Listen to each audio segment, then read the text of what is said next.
So, President Biden was on the picket line with UAW workers just recently.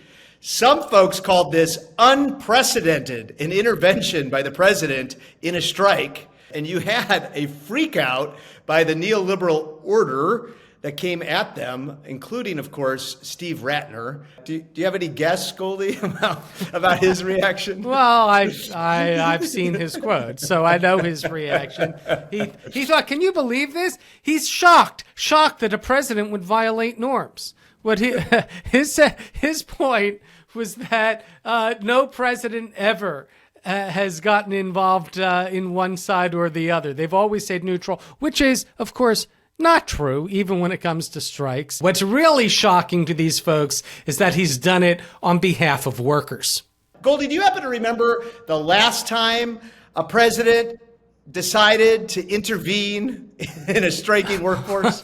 Oh, I remember very clearly when in 1982, when Ronald Reagan crushed the air traffic controllers union, and not just crushed them, not just fired them, he then banned them for life from public service. 90% of the air traffic controllers went out on strike. Well, they all went out on strike after they were told to get back to work. 90% said no, and 90% of the nation's airport traffic controllers were fired from their jobs and banned from working in the industry for life. That is what Ronald Reagan did. The other thing that happened, Goldie, this made its way straight into business schools all over America.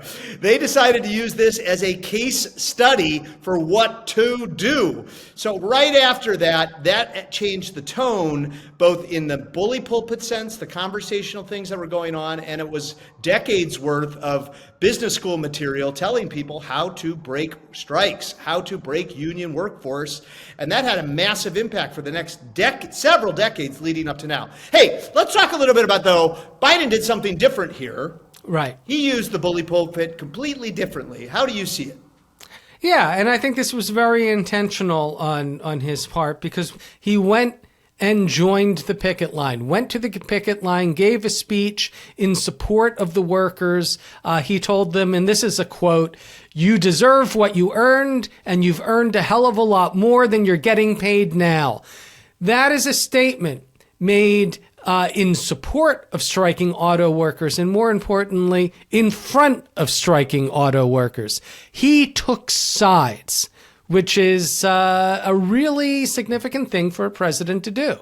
Strikes me, if you will, Goldie, that this is a big sea change. We've gone from the ushering in of the neoliberal world order with Reagan standing on the side of management and capital, and Biden ushering out the neoliberal order by standing on the side of workers. That's right. And this is, I think, as much an indication as anything of this sea change, not just in our attitudes towards organized labor, but towards workers in general, and also the way we talk and think about the economy and how we manage it. That idea that what's good for the middle class is good for the nation, is good for the economy, is good for employers. It's good for businesses when the middle class does well. And so it is a win-win when auto workers see higher wages.